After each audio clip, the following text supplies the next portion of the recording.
New UA dropped, and it sort of has new mechanics called Path of Villainy. And conceptually, they're really cool. They basically let you turn into a Death Knight or a frickin' Lich. Welcome to Pack Tactics. Alright, I'm gonna have to teach you how to be villains.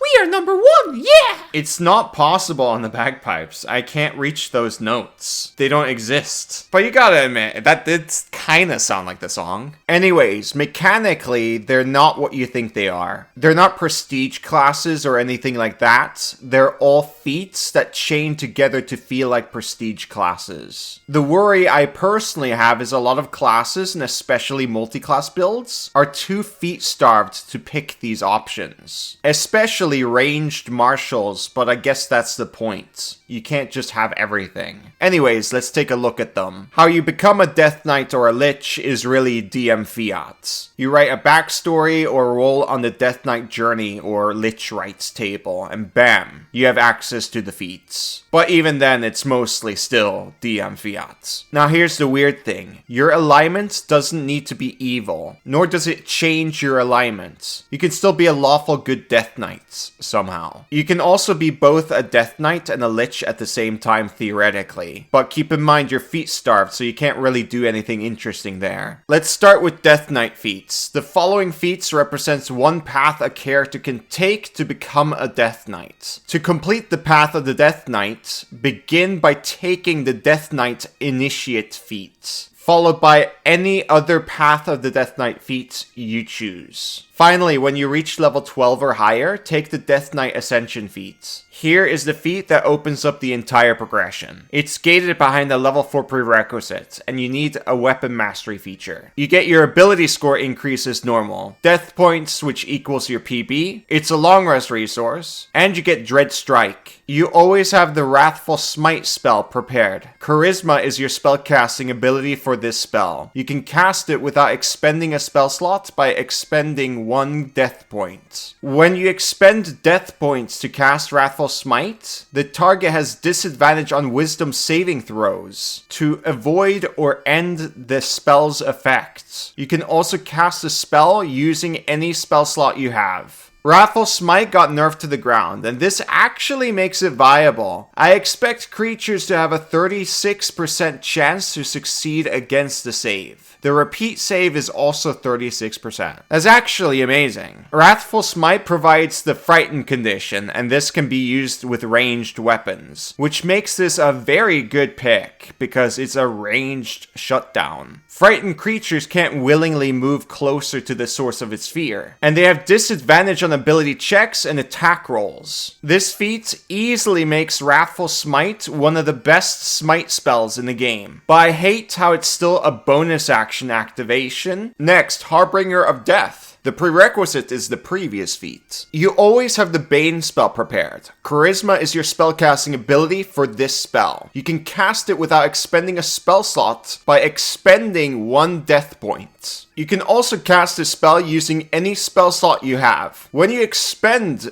death points to cast Bane, affected targets subtract 1d6 from attack rolls and the saving throws, instead of 1d4. Keep in mind, this is 3 targets, and casting it with a spell slot won't get the benefit of this feat, which is the bad part. This feat sucks for the level you're currently at, which is probably 8. I almost skipped this while editing. Dread Authority. You always have commands. You can expend a death point or spell slot. If you expend through a point, undead targeted by it have disadvantage on the saving throw. For undead heavy campaigns, this is godsend. The single target shutdown for command is amazing, so I do recommend this for Curse of Strahd or Tomb of Annihilation. Even without that, this feat provides a lot of command ammunition, so this is still a great pick. Honestly, with how much ammunition you have, as soon as there's a boss, I would spam this. If it's an undead, I'm going to be burning those legendary resistances if it has it. Next, Deathly Presence. Prerequisite, level 8 plus, and Death Knight Initiate feat. You always have the Fear spell prepared. You can cast it without expending a spell slot by expending 1 death point. You can also cast the spell using any spell slot you have. When you expend death points to cast Fear, you deal 2d6 psychic damage to each creature that fails its saving throw against the spell, in addition to the spell's normal effects. Fear is an amazing shutdown spell where creatures drop what they're holding and dash away from you. So this is a fantastic pick. In tier 3 and 4, you will see creatures who are immune quite a bit, but don't let that discourage you. Not everyone is immune, and it's very obvious to tell who is immune or not, in my opinion. If you see trash mobs, they're usually not immune. This is an instant pick, especially for classes whose spell lists don't have access to this spell like Druid or Ranger. If there's plant growth on the floor and you cast Fear and they fail against Fear, then you've won the fight. This is a fantastic pick. Next, Unholy Steed. You get Fine Steed by expending a death point. The Steed is a fiend. Targets you choose have disadvantage on wisdom saving throws against Fell Glare. You can cast the Fine Steed spell by using spell slots you have too, by the way. Fell Glare is a 60-foot single target wisdom save against Frightened until the end of your next turn. You can only do this once per long rest, but you can refresh the mount to restore a use. I honestly think this is better than Fear. The Steed has 60-foot movement and it can dash or disengage for you for free. It's also tankier and easier to get back than a normal mount. This captures the whole concept. You're a Death Knight, an Unholy Rider. Of course you have to pick the Steed. This is an auto pick. The only thing that sucks is Marshals won't be able to get the Flying Mount version as they progress, but still, it's an incredible pick. Even if you have Phantom Steed,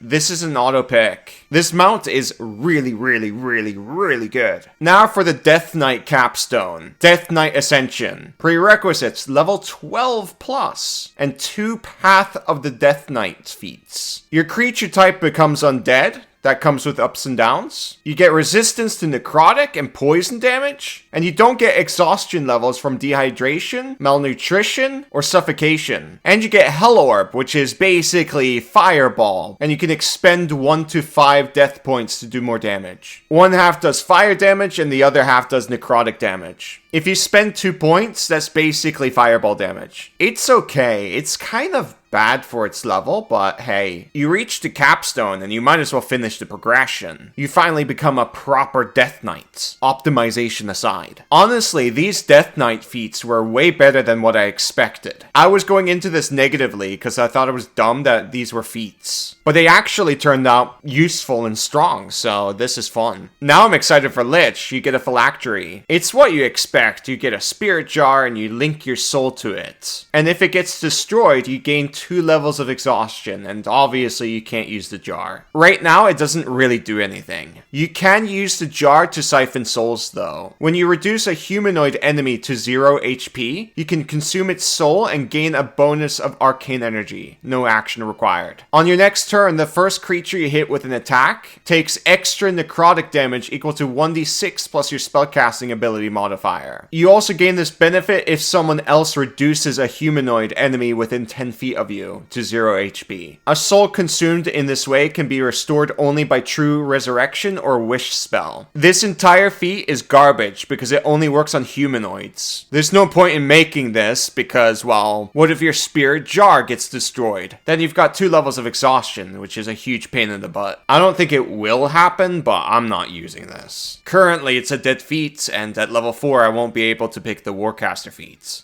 So this is pretty painful. Next, Arcane Restoration. When you use Soul Siphon to consume a soul, you can choose 1 or more expended spell slots to recover. The spell slots can be a combined level equal to no more than 4. You can't use this again until you finish a short or long rest. Soul Siphon only works on humanoid types, which makes this kinda bad. But with the power of Nistal, actually saves this entire feat.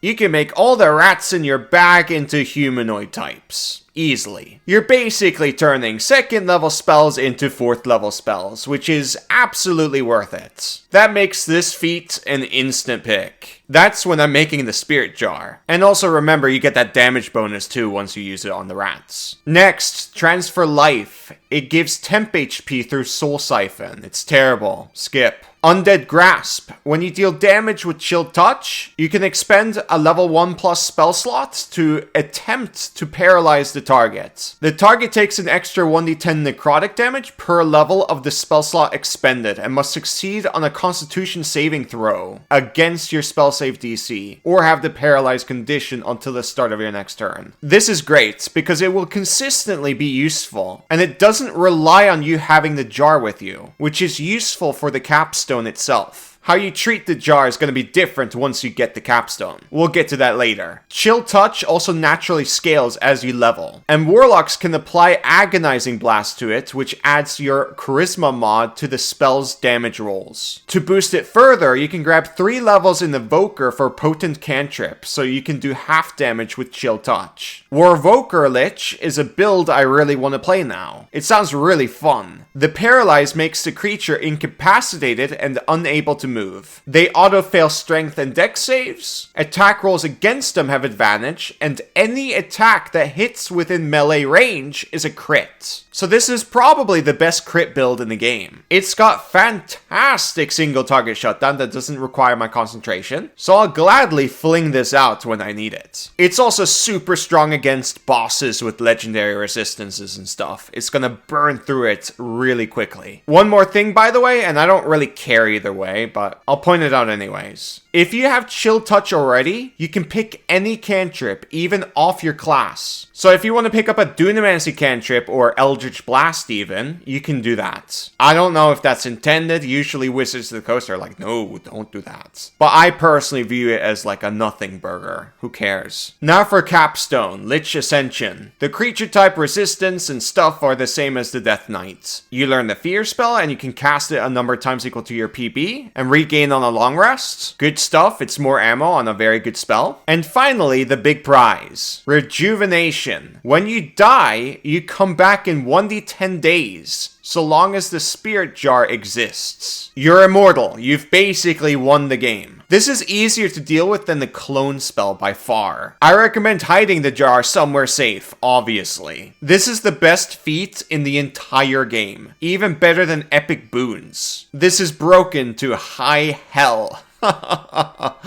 I told my old 5e friends about this who don't play anymore, and they're like, oh my god, Wizards of the Coast are out of their minds. What the hell are they thinking? I wouldn't be surprised if DMs ban this, because this is pretty insane. I 100% want to be a Lich and get this. This is extremely fun, but oh my god, is it broken. I absolutely see myself progressing to the end of these feat chains, especially Lich because of immortality. And becoming a Lich is just really cool. It's something I've never experienced before. So this is very exciting stuff for me. I don't really have any criticism besides getting immortality at level 12 is just stupid broken. I think that should be an epic boon or something. Anyways, end the video. Kobold and Gator Dice are now on the Only Crit store, by the way. So if you want to roll with us, you know where to find us. Anyways, thank you for watching. Bye bye!